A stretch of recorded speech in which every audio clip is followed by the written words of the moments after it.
మన ప్రభువును రక్షకుడైన యేసుక్రీస్తు అతి శ్రేష్టమైన నామాన్ని బట్టి ఈ ఉదయకాలం హోసన్న దైవ సందేశాలు అనే కార్యక్రమాన్ని వింటున్న దేవుని బిడ్డలైన మీకు శుభం కలుగునగాక. ఒక నెలలో నుంచి ప్రభు మరొక నెలలో మనలో ప్రవేశపెట్టారు. ఆయన నమ్మదగిన దేవుడు. ఆయన కృప వెంబడి కృప కుమ్మరించగలిగిన వాడు. ఈ నెల ప్రారంభం నుండి ఆయన సన్నిధి, ఆయన కృప సదాకాలం మీకు తోడై ఉండునుగాక. ఒక వాక్యాన్ని జ్ఞాపకం చేస్తాను. అదేమిటంటే, మనకి జీవితంలో చాలా అవసరాలు ఉంటాయి.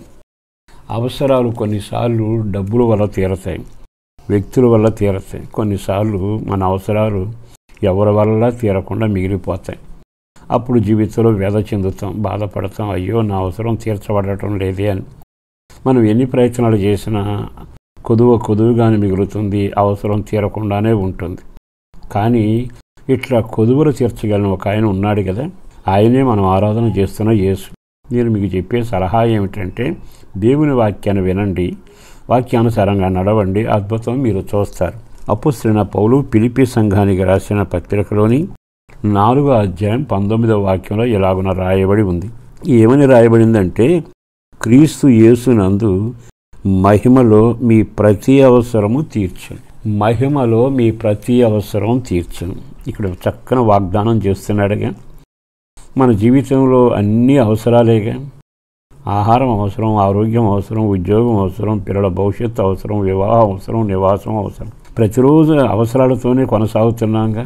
కొన్ని ఏమో తీరినట్టుంటాయి, కొంతకాలమైన మన జీవితంలో తీరక మొండిగా అలా మిగిలిపోతూనే ఉంటాయి. ఈ వాక్యం నీకు నాకు వాగ్దానపూర్వకంగా దేవుడు చెబుతూ ఈ నెల ప్రారంభంలో మాట్లాడుతూ ఉన్నాడుగా. అదేమిటంటే, మీ ప్రతి అవసరం తీర్చును ఇందులో క్రీస్తు యేసునందు మహిమలో. అంటే మనకి ఏ కార్యం జరగాలన్నా క్రీస్తు యేసునందు మాత్రమే జరుగుద్ది. అక్కడ రాయబడిన మాట ఏమిటంటే, క్రీస్తు యేసునందు మీ కార్యములు నెరవేర్చుననగా మహిమలో అంటున్నాడు. అంటే మన అవసరాలన్నీ తీరుస్తాడు ఆయన దగ్గరికి వెళితే, క్రీస్తు యేసు ద్వారా మాత్రమే. అందుకే మనకు ఒక ప్రార్థన ప్రభువు నేర్పాడు. మీరు ఏ కార్యాలైనా చేయండి, మీరు ప్రార్థన చేసేటప్పుడు నా నామమును అడగండి అంటాడు. తండ్రిని నా నామాన్ని అడిగితే మీ కార్యం జరుగుతుంది. అంటే కుమారుని ద్వారా మనం తండ్రి దగ్గరికి చేరాలి. అది మనం ఎరిగిన సత్యమేగా. కనుక ప్రతి అవసరం తీర్చబడాలి అంటే మనం యేసునామాన ప్రార్థన చేస్తాం. తండ్రి, యేసునామాన ప్రార్థన చేస్తున్నాం అంటే దీని ద్వారా కదా నీ దగ్గరకు మేము రావాల్సింది. ఇలా చేస్తే నువ్వు కార్యాలు చేసి మా అవసరాలు తీరుస్తావుగా. ఎంత బాగుందండి ఆ మాట. వెంటనే నీవు ఆయన నామాన్ని బట్టి ప్రార్థన చేస్తే దారి లేకపోతే నీకు అవసరమైన దారి కల్పిస్తాడు. ఒకవేళ చికాకులు ఉంటే ప్రశాంతత కలుగ చేస్తాడు, ఇరుకులు ఉంటే విశాలత కలుగ చేస్తాడు. అవసరమైన ఆరోగ్యమైన, ఆహారమైన, జీవనోపాధి అయినా ప్రభువు కలిగిస్తాడు.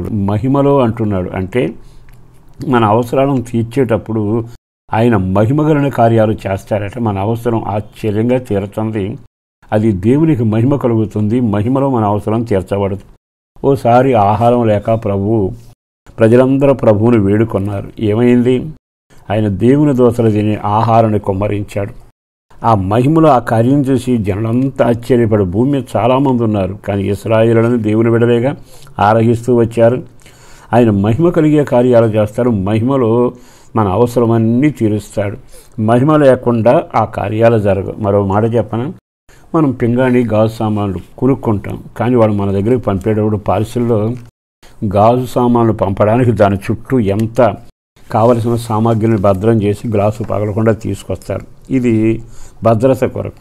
అలాగే మన విన్నపం దేవుని దగ్గరకు వెళ్ళాక దాన్నట ఆయన మహిమతో భద్రపరిచి మనకు పంపిస్తాడు.